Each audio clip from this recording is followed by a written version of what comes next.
Isa pang protesta na nawagan ng ilang grupo na gawing hybrid ang eleksyon sa susunod na taon sa gitna yan ng mga alegasyon laban sa COMELEC. Nasa frontline ng balitang yan, Simon Gualvez. Korupsyon sa COMELEC! Kontrata ng Miro!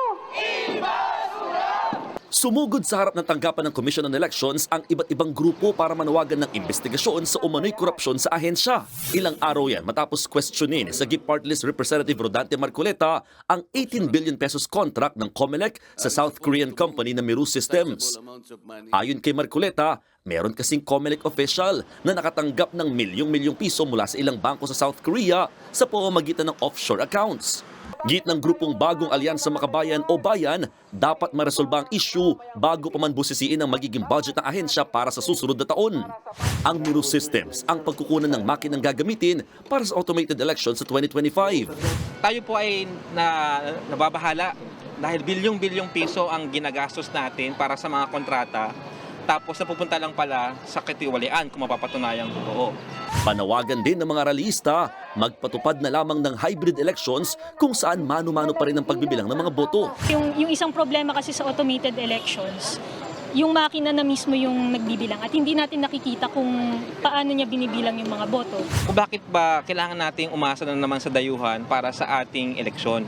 Samantalang through hybrid electoral system, we can tap local experts, local technology, at kayang-kaya.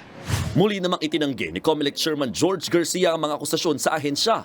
Nais din niyang mapabilis ang investigasyong isinasagawa ng National Bureau of Investigation. Hindi ko po kinakailangang magtagal pa sa pwesto kung ako naman po ay nagsisinungaling lamang sa akin pong ginagawa. Ay kinakailangan po mag-resign ako sa akin pong tungkulin.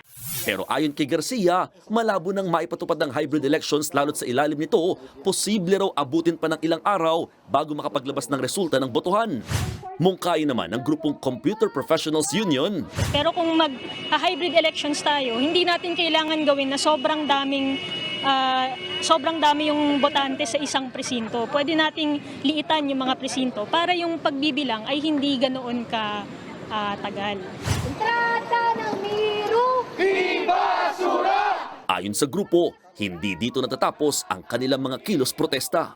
Nagbabalita mula sa frontline, Mon Gualvez, News 5. Mga kapatid, Jiggy Manikad po, iba na ang may alam at may pakialam sa panahon ngayon.